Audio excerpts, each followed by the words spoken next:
मिथिला का जिक्र आता है यजुर्वेद में, जिसका उपनिषद है बृहदारण्यक उपनिषद। देखो, एक बात तो आप सबको पक्का मन में बिठाना चाहिए कि हमारे धर्म का असली नाम है सनातन धर्म। समय के साथ में हमारे धर्म को और नाम से जोड़ दिया, लेकिन अपने चारों वेदों में जहाँ पर भी आवेगा वहाँ पर आएगा एसो धर्मः सनातनः। हमारा धर्म सनातन धर्म है। और सनातन कहने का मतलब है जिसके प्रारंभ का पता न हो, अनादिकाल से चला आ रहा है। सभी धर्मों के प्रारंभ का पता है। ईसाई धर्म यीशु मसीह से चला, मुसलमान धर्म पैगंबर मोहम्मद से चला, उनके पहले हजरत मूसा थे। पारसी धर्म जरथुस्त्र से चला, बौद्ध धर्म महात्मा बुद्ध से चला, जैन धर्म आदिनाथ से चला, महावीर उनके 24वें तीर्थंकर थे।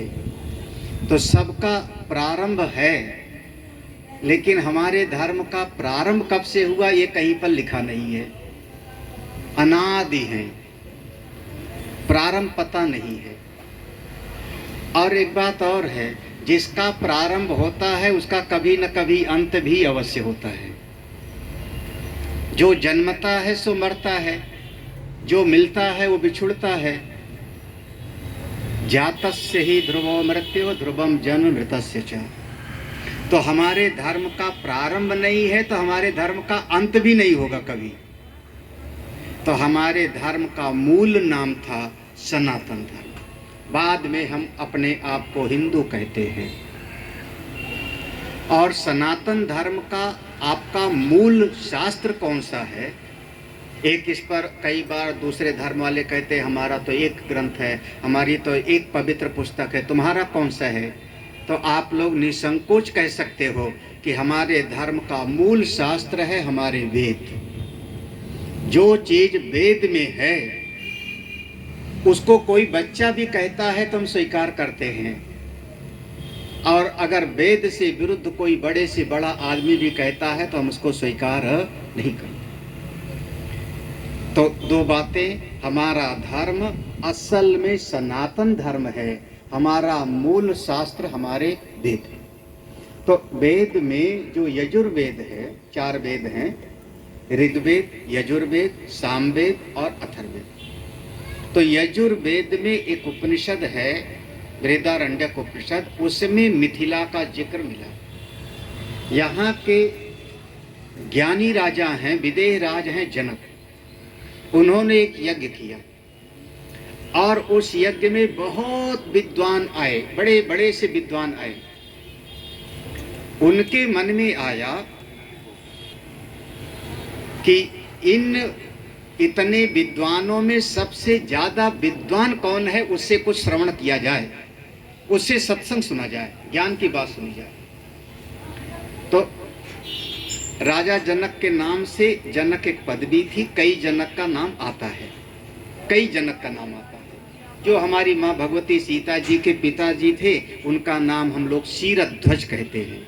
2 भाई थे और कई पीढ़ियों के बाद थे।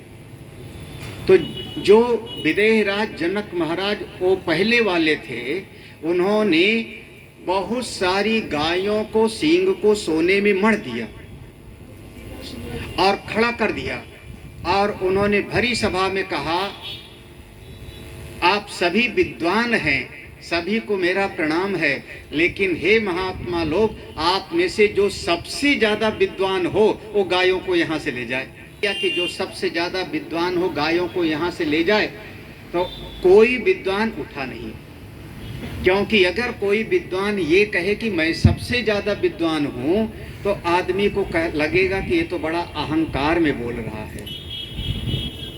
कोई नहीं उठा। तो यही मिथिला के एक बहुत बड़े विद्वान थे जिनका नाम था याज्ञवल्क्य ऋषि।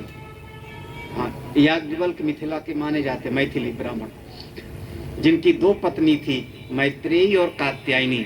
मैत्रेयी के नाम से एक सरनेम चलता है मोइत्रा मित्रा, कभी सुना हो इधर बंगाल से जुड़ा हुआ मोइत्रा मित्रा, तो मैत्रेयी की जो है वंशज माने जाते हैं। तो याज्ञवल्क्य ऋषि ने कहा कि मैं जितने महात्मा ज्ञानी हैं उनको तो प्रणाम करूंगा, लेकिन हमको गायों की जरूरत है। तो अपने शिष्य को कहा, सुन उठ और गायों को ले चलो अपने आश्रम में, हमको जरूरत है। और उसके बाद फिर उस सभा में जनक महाराज के कुलगुरु थे, उन्होंने शास्त्रार्थ किया, फिर दूसरे ने शास्त्रार्थ किया, और वो शास्त्रार्थ विद्वानों के बीच में बहुत प्रसिद्ध है, जो यहाँ मिथिला में हुआ, जो वेद में वर्णन है, जिसमें ज्ञान की चर्चा हुई, ब्रह्म ज्ञान की चर्चा हुई। और उस शास्त्रार्थ में एक नाम आप लोगों ने सुना होगा, गार्गी आकर के शास्त्रार्थ करती है याज्ञवल्क्य ऋषि से। वह चक्नु ऋषि की पत्नी थी गार्गी। तो मिथिला की एक बहुत प्रसिद्ध हमारे वेद में एक घटना ये मिलती है। देखो मिथिला तो मिथिला है महाराज, ये इतना विद्वानों, यहाँ न्याय दर्शन का प्रकांड एक विद्यालय था, न्याय दर्शन का, व्याकरण का यहाँ पर बहुत ज्ञान का आदान प्रदान होता था। एक आपको एक महापुरुष थे यहाँ पे, उनका नाम था गंगेश उपाध्याय, मिथिला के। हमारे यहाँ 6 दर्शन हैं, न्याय वैशेषिक सांख्य योग मीमांसा वेदांत, जिसमें न्याय का गढ़ था मिथिला। अब समय के साथ सब लुप्त होता गया। तो गंगेश उपाध्याय बचपन में उनको ज्यादा, तो माता पिता ने उनको मामा के यहाँ भेज दिया। वो मामा के यहाँ जाके रहने लगे। कुछ समय तक उनको पढ़ाया गया, उनको याद नहीं आया, तो मामा लोगों ने हुक्का भरने, शायद हुक्का यहाँ पीते रहे हों, हुक्का भरने में लगा दिया उनको, हुक्का भरा करो। एक दिन रात में मामा उठे, उनको गंगेश उपाध्याय के, और उनको चिलम पीने का मन हुआ, तो उन्होंने कहा, ए गंगेश उठ चिलम भर। गंगेश ने देखा तो घर में आग नहीं थी। वो जो पहले एक जगह पर आग सुरक्षित रखा जाता था, कोई एक जगह पे उपला उपला लगा के, गुस्से लगा के, आग नहीं थी। उनका मामा आग नहीं है, बुझ गई। तो उनके मामा ने कहा, सामने से मांग ला। गंगेश उपाध्याय सामने मांगने गए। थोड़ा सा दूर पर एक मैदान था, वहाँ एक जगह पर आग जल रही थी, कोई बैठा था। उनके पास गंगेश उपाध्याय पहुँचे, बालक ही थे, बहुत बड़े नहीं थे। तो उन्होंने कहा, आग दे दो, आग दे दो। ऐसे चले गए थे खाली हाथ। तो जो आग जला के बैठे थे वो कोई बहुत विद्वान थे, उन्होंने कहा, तेरे हाथ में आग दे दूं? अरे आग चाहिए तो कुछ लेके आना चाहिए था जिसमें लेके जाता, तेरे हाथ में आग दे दूं? गंगेश उपाध्याय जो बच्चे थे वही बैठे, और जहां आग जल रहा था उसके बगल की राख को हाथ में से रख लिया, क्योंकि बगल की राख थोड़ा बुझ गई थी, राख थोड़ा ठंडी हो गई थी। तो बगल की राख को हाथ में रख लिया और रख के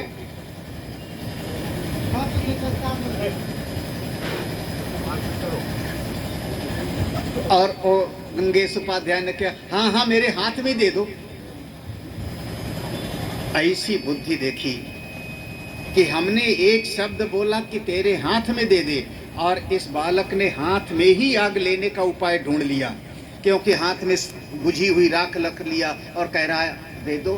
तब उन्होंने फिर उस बालक को अपना शिष्य बनाया और उन्होंने विद्वान बनाया। नाम पड़ा गंगेश उपाध्याय। हम लोग उनके बहुत ऋणी हैं। उन्होंने अपने समय पर एक ग्रंथ लिखा, बाद में नाम पड़ा तत्व चिंतामणि। कभी सुना है कभी मन्नू वगैरह ने? तत्व चिंतामणि। आपके मिथिला के थे महापुरुष लोग, यहाँ के। तत्व चिंतामणि वो विद्वानों के बीच में बहुत प्रसिद्ध ग्रंथ हुआ, बहुत प्रसिद्ध ग्रंथ हुआ। और फिर उनके पूरी शाखा चली और एक न्याय दर्शन का एक नया नाम पड़ा, जिसका नाम पड़ा नव्य न्याय। नव्य न्याय। ये मिथिला में ऐसे विद्वान होते थे, इस प्रकार से विद्वान होते थे। एक घटना और मिथिला की। देखो मिथिला के बारे में बहुत सारी घटनाएं हैं, अब हमको बहुत सारा याद आ रहा है। एक ऋषि थे किसी समय में, उनका नाम था उद्दालक ऋषि। उद्दालक ऋषि, उनकी एक कन्या थी, एक पुत्र एक पुत्री। तो बेटे का नाम था श्वेतकेतु और कन्या का नाम था सुजाता। जब वो पढ़ाते थे तो उनका विद्या का केंद्र था, बहुत विद्वान थे उद्दालक ऋषि। तो उनके आश्रम में एक विद्यार्थी रहता था, बहुत बुद्धिमान, नाम था उनका कहोड़ ऋषि। कहोड़ तो उद्दालक को बहुत अच्छे लगे, तो अपनी कन्या सुजाता का विवाह कर दिया कहोड़ ऋषि के साथ।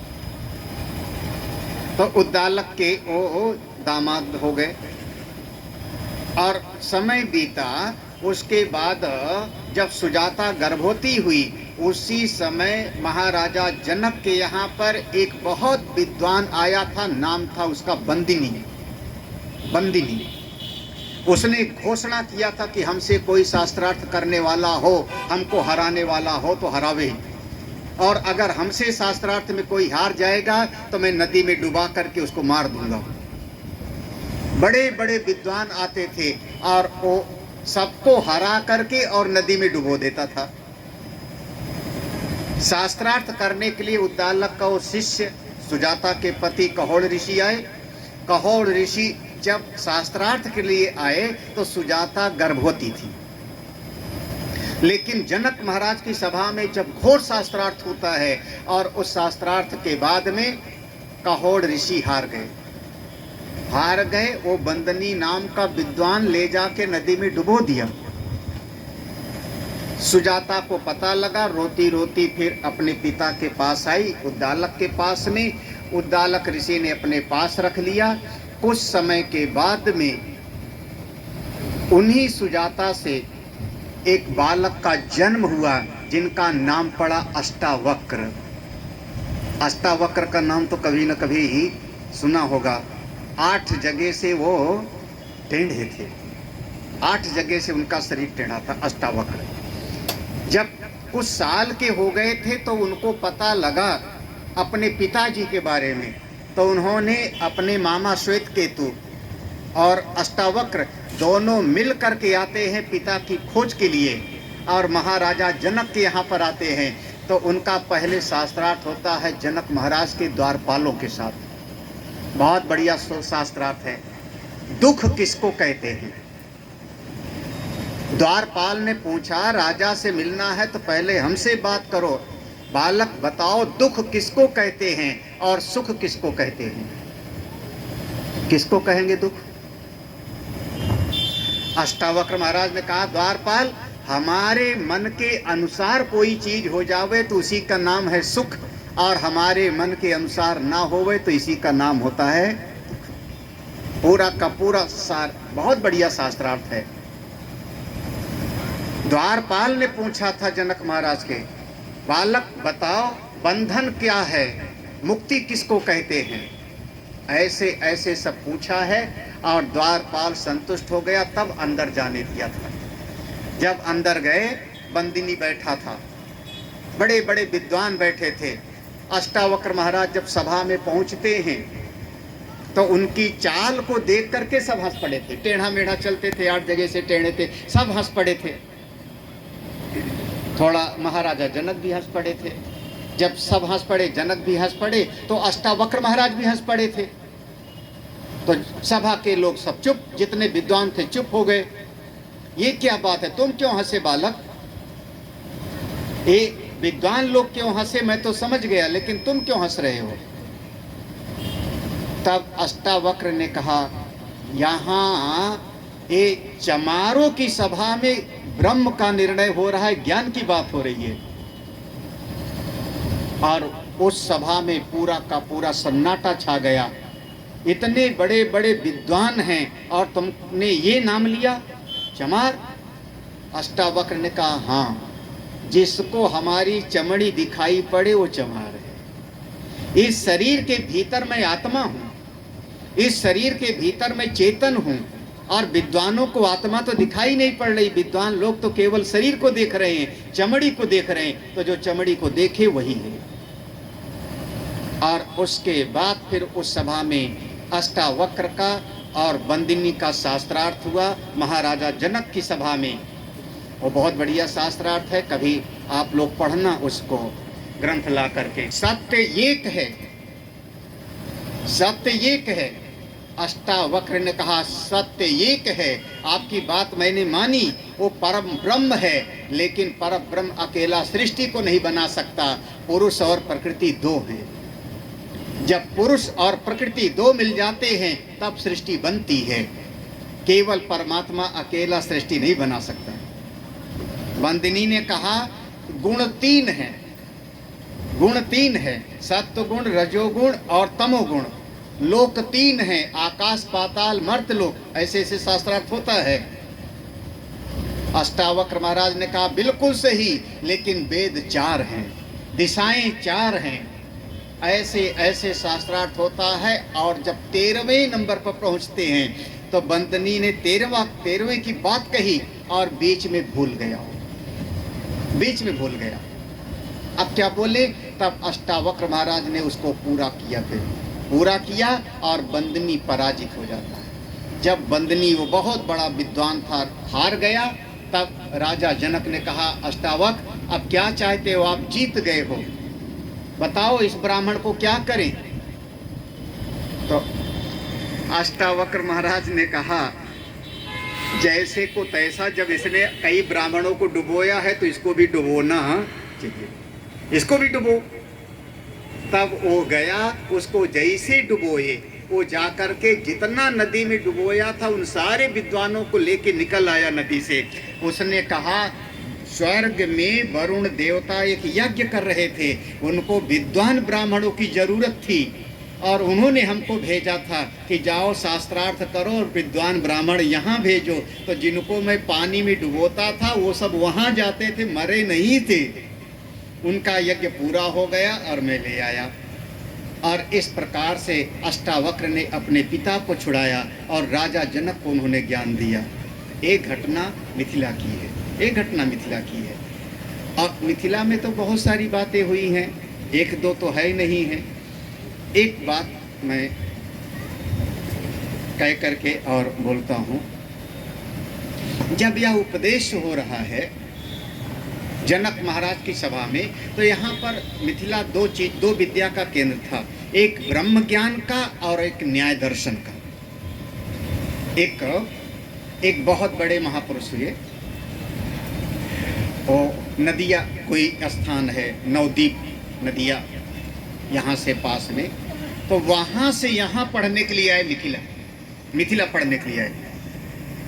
पहले किसी को शास्त्र मिलता नहीं था, कोई अपना शास्त्र दूसरे को पढ़ने को देते नहीं थे, जो उनका शिष्य बन जाए उन्हीं को शास्त्र पढ़ाते थे।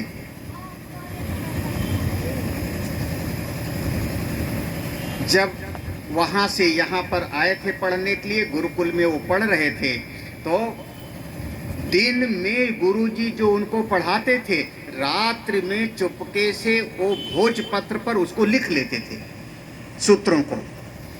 और ऐसे ऐसे दिन में सुनते थे, रात में चुपके से लिख लेते थे भोजपत्र पर, और लिख करके फिर यहाँ से चले गए नदिया नवदीप, वो अब बंगाल में पड़ता है। और इस प्रकार से यहाँ से वहाँ पर ये विद्या गई। बाद में हुए हैं रघुनाथ दीक्षित, जिन्होंने दधीति नाम का ग्रंथ लिखा। ऐसे एक नाम और मैं ले लेता हूँ, फिर अंत में एक बात बता करके और बस। इसी मिथिला के बहुत विद्वान महापुरुष थे, सुशील, इनका सबका जिक्र सुना है ना? नाम तो सुना ही होगा। एक बहुत विद्वान थे यहाँ के, और लगभग वो 900 ईस्वी के लगभग में, जिनका नाम था पंडित वाचस्पति मिश्र। वो यहीं के थे महाराज। वो इतने शास्त्र पढ़ने में मन उनका इतना लगा रहता था, शास्त्रों को पढ़ने में इतना मन लगा रहता था कि माता पिता ने उनकी शादी तय कर दिया, विवाह। और जब विवाह तय कर दिया तो वो जिस समय शादी में विवाह में गए उस समय भी हाथ में उनके ग्रंथ था। उन्होंने न्याय दर्शन पर भाष्य किया, उन्होंने व्याकरण पर भाष्य किया, वाचस्पति मिश्र ने वैशेषिक दर्शन पर भाष्य किया, सांख्य पर भाष्य किया, योग पर भाष्य किया, हमारे ब्रह्मसूत्र पर उन्होंने टीका लिखी, भामती टीका। ऐसे महापुरुष।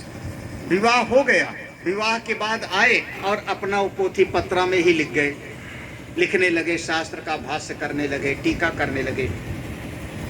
कहते हैं 32 साल बीत गए। 32 साल के बाद में वह ब्रह्मसूत्र का जो प्रसिद्ध टीका है भामती, जिसको विद्वान लोग पढ़ते पढ़ाते हैं, उसका आखिरी पन्ना था, अंतिम सूत्र है उसका, अनावृत शब्दात, उसका भाष्य कर रहे थे।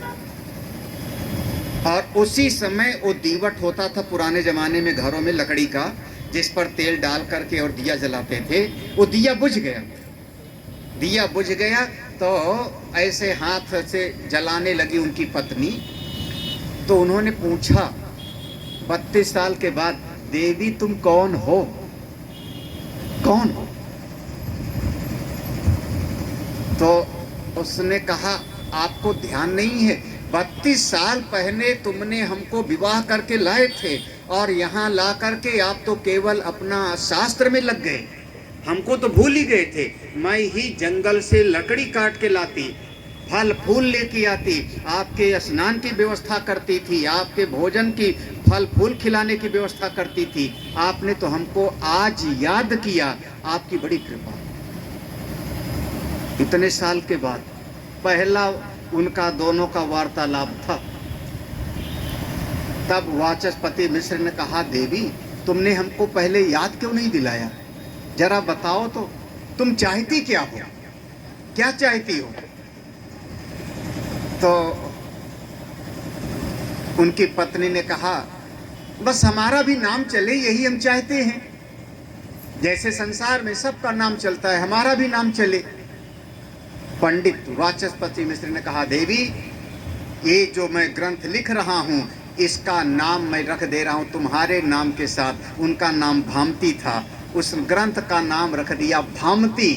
और तब से आज तक कम से कम कितने हजारों साल बीत गए और विद्वानों के बीच में भामती का पठन पाठन होता है। हम लोग भामती का नाम बड़े आदर से, करीब 3 साल लगता है उस ग्रंथ को पढ़ने में, एक ग्रंथ को पढ़ने में 3 साल लगता है, ऐसा ग्रंथ लिखा है। एक उस ग्रंथ की एक बात बता देता हूँ। ये जो आप लोग मनुष्य का शरीर पाए हो ना, भगवान की बड़ी कृपा है। 84 लाख योनियों में अगर विचार करके देखो तो कई इंद्रियों की शक्ति हमसे ज्यादा और जीवों में है। आंख से देखने की शक्ति तो गिद्ध में ज्यादा है, चील में ज्यादा है। कान से सुनने की शक्ति दूसरे जीवों पशुओं में ज्यादा है। नाक से सूंघने की शक्ति तो हमारे कुत्ते आदि में ज्यादा है। लेकिन आपकी बुद्धि जग गई है, बुद्धि का विकास है। भगवान ने आपकी ऐसी बुद्धि जगा दी कि उस बुद्धि के बल से सर्कस दिखवाते हो, बड़े बड़े जानवर को भी अपने बस में कर लेते हो। अपनी बुद्धि से जरा विचार करो, विचार करो। हम 3 चीज चाहते हैं, हमारे भीतर 3 इच्छा होती है, जिसको हम कहते हैं मूलभूत इच्छा। पहली इच्छा का नाम है जिजीविषा, हम हमेशा जिंदा रहना चाहते हैं। कोई प्राणी कभी मरना नहीं पसंद करता, पशु पक्षी भी, चींटी भी मरना पसंद नहीं करता। हमारे भीतर पहली इच्छा है हम हमेशा जीवित रहें, हम हमेशा रहें, हम मरे ना, हमारी दिली चाह है। बस गड़बड़ी क्या हो जाती है कि शरीर को मैं मान करके मैं कहता हूं कभी मरूं ना, और शरीर तो एक दिन पैदा हुआ है, तो हमने पहले कहा कि जो पैदा हुआ है एक ना एक दिन तो वो मरेगा। हम कभी संभव नहीं है, शरीर का एक दिन मृत्यु निश्चित है, लेकिन भीतर चाह यही है कि मेरी कभी मृत्यु ना हो, मैं हमेशा रहूं। सबके भीतर भामतीकार वाचस्पति मिश्र कहते हैं, हे भाई, एक ऐसा तत्व है, एक ऐसी सत्ता है जिसको जान लो तो तुम अमर हो जाओगे। विद्या मृतमश्नुते, उसको जान करके तुम अमर हो सकते। बाकी संसार में कुछ भी आदमी कर ले, संसार में ये इच्छा पूरी होती ही नहीं। दूसरी इच्छा है हमारे भीतर, हम कहते हैं जिज्ञासा।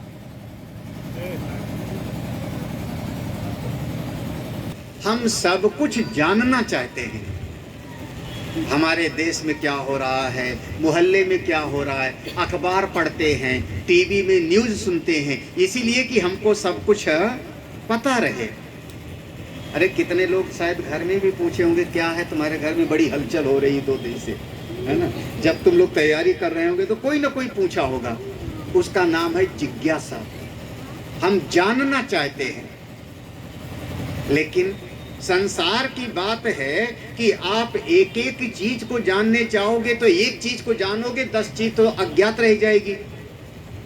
आप एक चीज का ज्ञान प्राप्त किया, इतिहास पढ़ लिए तो आप साइंस नहीं पढ़ पाओगे, साइंस पढ़ लिया तो मैथ रह गया, वो पढ़ लिया तो आपका कोई और विषय रह जाएगा। तो संसार के ज्ञान में आपकी जिज्ञासा एक विषय का ज्ञान प्राप्त करेगी, लेकिन पूरी जिज्ञासा कभी शांत नहीं, क्योंकि बहुत सारी चीज अज्ञात रह जाएगी। वाचस्पति मिश्र कहते हैं, देखो एक ऐसी चीज है, कस्मिन्नु भगवो विज्ञाते सर्वम इदम विज्ञातम भवति, एक ऐसा तत्व है जिसको जान करके सब कुछ जान लिया जाता है। जैसे दृष्टांत दिया कि किसी सुनार की दुकान पर, ज्वेलर्स की दुकान पर हम जाते हैं तो वहाँ पर 10 तरह का आभूषण रखा है, अंगूठी है, हार है, पाँव में पहनने का है, हाथ में पहनने का है। सब कैसे बनाया गया, किस तरीके से बना, सबका नाम रूप अलग अलग है। लेकिन अगर सोने को कोई जान लेवे तो मान लो कि सब कुछ उसने जान लिया। मूल कारण के ज्ञान से सबका ज्ञान हो जाता है। तो एक ऐसा तत्व है जिसको जान करके सब कुछ जान लिया जाता है, उसको जानना चाहिए। यही मनुष्य के जीवन की विशेषता है, इसीलिए मनुष्य जीवन श्रेष्ठ है। 2 चीज, हमेशा जिंदा रहूं, पहली चाह है मैं सब कुछ जानूं, ये दूसरी इच्छा है। और तीसरी इच्छा होती है हम हमेशा सुखी रहें। हमको कभी दुख पसंद नहीं होता, मैं हमेशा सुखी। अब एक विचार करके देखें, आप कहाँ सुख चाहते हैं? अच्छा, आप यहाँ पर रहो, यहाँ पर हैं हम अपने घर में तो सुखी हैं। आप अयोध्या जाओ, हरिद्वार जाओ तो वहाँ दुख मिलेगा तो चलेगा? आप क्या करते हो, कहीं जाना भी हो वही यात्रा पे तो पहले से बुकिंग करोगे, रहने की व्यवस्था, खाने की व्यवस्था पहले से तैयारी करोगे ना, क्योंकि हम यहाँ भी सुखी रहें और जहाँ जाएं वहाँ भी। हम सब जगह सुख चाहते हैं, हमारे भीतर चाह है सब जगह सुख मिले। दूसरी बात, आज सुख मिले परसों दुख मिलेगा तो चलेगा, 2 साल बाद दुख मिले तो चलेगा? तो आदमी को बिल्कुल नहीं चलेगा। आदमी कहता है आज भी सुखी रहें, कल भी रहें, जब तक जिंदा रहें हम तब तक सुखी रहें। यानी सब समय सुखी हों, सब जगह सुखी हों, सब समय सुखी हों और सब से सुखी हों। ये हमारे भीतर असली चाह है। वाचस्पति मिश्र अपनी भामती शास्त्र में इस बात को बताएंगे कि अगर आप ये सुख चाहते हो तो एक उपाय है, एक उपाय है और कोई संसार में इसका कोई उपाय नहीं है। ऐसे महापुरुष लोग तीन इच्छा होती है, हमेशा जिंदा रहूं, सब हमको पता रहे और सब समय सब से सब जगह में सुखी हूं। एक है भगवान की कृपा हो। और ये कैसे प्राप्त होगा? तो उसके लिए कहा कि थोड़ा भगवान के मंत्र का जाप करो। मंत्र में बहुत शक्ति है, ये मैं जानता हूँ। हाँ, ऐसे आप तो सभी सुने हो, ओम नमः शिवाय पढ़ लो, या गायत्री मंत्र पढ़ लो, लेकिन सही तरीके से कोई जाप करे तो उसमें बहुत शक्ति है, आपकी हर मनोकामना पूरी हो सकती है। भगवान पर दृढ़ विश्वास हो, मंत्र का जाप करो, और कभी कभी थोड़ा बहुत तीर्थ आदि भी कर लिया करो। कभी आप लोग अयोध्या आ जाओ, हरिद्वार में हमारा आश्रम है, जब कभी आपका मन हो हरिद्वार आ जाओ, गंगा स्नान करो, और हमको भी बुला ले, यहाँ पर जनकपुर का दर्शन करा तो आसपास जो है वो भी हम आ जाएंगे। ये हमारे संत लोग जोड़ने का काम करते थे, संतों का काम था जोड़ना। देखो शास्त्र में कैसे बताया, 12 ज्योतिर्लिंग है। आज हमको किसी ने कहा कि हमने 12 ज्योतिर्लिंग का दर्शन कर लिया, चारों धाम का। हमने कहा ये पुण्यात्मा है, बहुत पुण्य। देखो 12 ज्योतिर्लिंग, आप हरिद्वार से गंगा जी का जल लो और जाके रामेश्वरम पर चढ़ाओ, फिर केदारनाथ का दर्शन हो गया। तो हम लोग कहते हैं केदारनाथ का दर्शन आधा दर्शन है, जब तक पशुपतिनाथ का दर्शन नहीं करोगे तब तक पूरा ज्योतिर्लिंग का दर्शन नहीं माना जाता। ये तो यहाँ से वहाँ जाओ, वहाँ से यहाँ आओ, आपस में आपका मिलना जुलना बना रहेगा, तो एक आपस में संबंध बना रहता है, और ये अपने धर्म की इसी तरीके से बढ़ोतरी होती है। तो कभी तीर्थ में चले आओ, हरिद्वार है, अयोध्या के पास में हमारा आश्रम है लखनऊ में, अयोध्या से लखनऊ 100 किलोमीटर है, वहाँ भी हमारा स्थान है। आ जाओ तो हम अयोध्या का दर्शन करा देंगे। आप लोग हमको माँ भगवती सीता जी का स्थान दिखा दिया, मैं आपको अयोध्या का दर्शन करा दूंगा। तो और जो हो सके अपनी सामर्थ्य के अनुसार अच्छे काम करो। शास्त्र में लिखा, यज्ञ दान तपः कर्म न त्याज्यम। यज्ञ दान और थोड़ी साधना भजन ये करते रहना चाहिए। मेरा सभी को आशीर्वाद है। आप लोगों से तो केवल मिलना था, और मिथिला नगरी हम लोगों के लिए बहुत विद्वानों की नगरी मानी जाती थी। अब पता नहीं वो ऐसा विद्या का केंद्र समय के साथ नहीं रहा। जैसे किसी ज़माने में तक्षशिला, नालंदा विद्या का केंद्र था, अब वो नहीं रहा। ऐसे ही मिथिला नगरी। तो आप लोग इतने पवित्र स्थान के हो, थोड़ा कभी अपने सनातन धर्म के बारे में भी जानने का प्रयास करो, कोशिश करो। आपके सनातन धर्म की मूल चीज़ें कौन कौन सी हैं? हम जीव हैं तो भगवान के लिए कैसी कैसी भक्ति करनी चाहिए, कैसा भजन करना चाहिए, भगवान माने क्या, भगवान किसको कहते हैं, जीव इस शरीर में आने के पहले कहाँ था, फिर इस शरीर को छोड़ के कहाँ जावेगा, फिर हम दुख नहीं चाहते, जीवन में दुख क्यों मिलता है, हम सुख चाहते हैं, सुख हमसे बिछुड़ जाता है। ये सब समझने का प्रयास करना चाहिए संतों के पास बैठ कर के। कभी कोशिश करो, शास्त्रों का अध्ययन करो, कभी ना समझ में आवे पूछो। और सुशील जी तो आजकल मेरे ख्याल में सबको हमारा यूट्यूब का चैनल भेजते रहते हैं, कहते हैं कभी कभी सत्संग सुनो, तो सत्संग सुनो और खूब आगे बढ़ो। ये जीवन की तीनों इच्छाएं पूरी हो जाएं, आप बस जीवन मुक्त हो जाओगे। जीने की इच्छा, सब कुछ जानने की इच्छा, और हमेशा सुखी रहने की इच्छा, ये तीन ही मूलभूत इच्छाएं हैं। कल्याण हो, खुश रहो। और हमने तो पूछा आज कि और कभी संत लोग आए हैं, तो भैया कभी कभी मिलते भी रहना चाहिए। अब अभी आज हम वहाँ जनकपुर गए तो उन्होंने बताया, देखो देखो अभी बताया था वहाँ पर जहाँ पर मंडप बनाया है कि ये दशरथ महाराज के कुल गुरु थे वशिष्ठ जी, विश्वामित्र उनके साथ आए थे, यही से बताया ना। और हमारे महाराजा जनक के कुल गुरु थे शतानंद जी। शतानंद जी अहिल्या और गौतम के पुत्र माने जाते हैं, गौतम और अहिल्या के बड़े पुत्र शतानंद जी थे। उनके साथ बताया तो परिवार के साथ कोई संत जुड़े रहते थे तो ज्ञान की बात बताते थे, तो जिससे जीवों का कल्याण होता था, आप लोग आगे बढ़ते थे। मैं सभी को आशीर्वाद देते हुए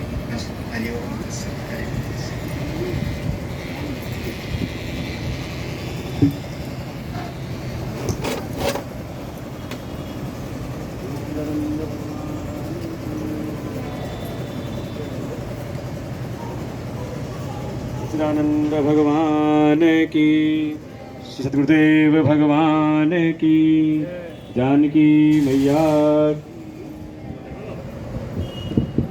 हरिओम। तो कम से कम इतना तो बोध हुआ होगा कि हम सब कितने भाग्यशाली हैं। आप सब भाग्यशाली हैं कि ऐसी पवित्र भूमि पर आप सबका जन्म हुआ है। लेकिन उसकी महिमा को हम कैसे अपने जीवन में सार्थक करें, वो भी गुरुदेव भगवान ने स्पष्ट ही संकेत कर दिया कि ये ज्ञान की नगरी है। ज्ञान के लिए ये सारे विश्व में प्रसिद्ध रही है, जैसा इसका सुंदर इतिहास रहा है। तो उसी क्रम को ही आगे बढ़ाने का प्रयास है हमारे सुशील कुमार जी का भी, कि आपको ऐसे संत, ऐसे सदगुरु से आपको मिलाया है जिनसे आप अपने सनातन धर्म के जो मूल शास्त्र हैं, वेद, उपनिषद, श्रीमद् भगवद गीता, 18 पुराण, भागवत, देवी भागवत, शिव पुराण, तभी हम लोग सुन ही रहे थे पशुपतिनाथ महादेव जी के धाम में। अब जो भी ग्रंथ, यहाँ तक कि ऐसे ऐसे दुर्लभ ग्रंथ हैं जिनका कि अब नाम भी सुनने को प्राप्त नहीं होता। जैसे वहीं पर अभी पशुपतिनाथ में ही एक ग्रंथ था, वेदांत का प्रकरण ग्रंथ अद्वैत मकरंद, जो विद्वानों के बीच में ही सुना जाता है। ऐसे दुर्लभ से दुर्लभ जो शास्त्र हैं हमारे सनातन धर्म के, पूज्य गुरुदेव भगवान आप जो भी ग्रंथ कहे तो सनातन धर्म के, आपको उसका ज्ञान इनसे सहजता से प्राप्त हो सकता है। बिल्कुल आपके स्तर पर जो विद्वानों के बीच में ही प्रचलित रहते, ऐसे दुर्लभ से दुर्लभ ग्रंथ भी आपको ऐसे लगेगा जैसे आप एक कोई सामान्य सा ग्रंथ श्रवण कर रहे हो। ऐसी महिमा पूज्य गुरुदेव भगवान की। जैसा कि अनुभव किया सुशील कुमार जी, उनका मन था कि एक बार आपसे भेंट कराई जाए, जिससे कि आपके मन में भी ये प्रेरणा उत्पन्न हो कि आप भी गुरुदेव भगवान से जुड़ें। और गुरुदेव भगवान स्पष्ट ही आप सबको आमंत्रित किया है, निमंत्रित किया है, क्योंकि जो सीमाएं हैं, ये देश की सीमाएं भौतिक स्तर पर तो हो, लेकिन आध्यात्मिक स्तर पर कोई भी सीमाएं नहीं है। हमारे यहाँ आप आओ तो हम राम जी के दर्शन कराएं, और हम लोग यहाँ आए तो आपने माँ जानकी जी के महल का दर्शन कराया। तो बिल्कुल हमारा आना जाना लगा रहे। ऐसी गुरुदेव भगवान के जो आश्रम हैं, लखनऊ में है वेदांत सत्संग आश्रम, उसके भी प्रबंधक महंत जी आए हुए हैं, गुरुदेव भगवान के शिष्य ही हैं। साथ ही नैमिषारण्य के पास में आश्रम है, महोली सीतापुर में प्रज्ञानंद सत्संग आश्रम। हरिद्वार आए तो हरिद्वार में भी आश्रम है, शौनक कुटीर आश्रम, गंगा जी के तट पर। एक दिल्ली के पास मेरठ में आश्रम है, मुंबई में, और अन्य पूरे भारतवर्ष में अनेकों अनेकों संस्थाएं केवल सत्संग ज्ञान का प्रचार प्रसार करने के लिए ही। तो बल्कि भाव तो सुशील कुमार जी का तो ऐसा है कि एक ऐसा ही केंद्र यहाँ पर भी स्थापित हो, जिससे कि निरंतर यहाँ पे सत्संग की जो धारा है वो प्रभावित होती रहे। इसीलिए वो केवल आपको यहाँ पर एक जो रस आनंद अनुभव उन्होंने किया, उनका भाव था कि कम से कम एक झलक आपको भी प्राप्त हो, जिससे आप अपने सनातन धर्म के, अपने जो आध्यात्मिक जो हमारा लक्ष्य है, उस मार्ग में भी हम आगे बढ़ें। तो इसी क्रम में पूज्य गुरुदेव भगवान का पूजन सत्कार करने के लिए विजय जी और संजय जी से निवेदन है, आए और गुरुदेव भगवान का सम्मान करेंगे।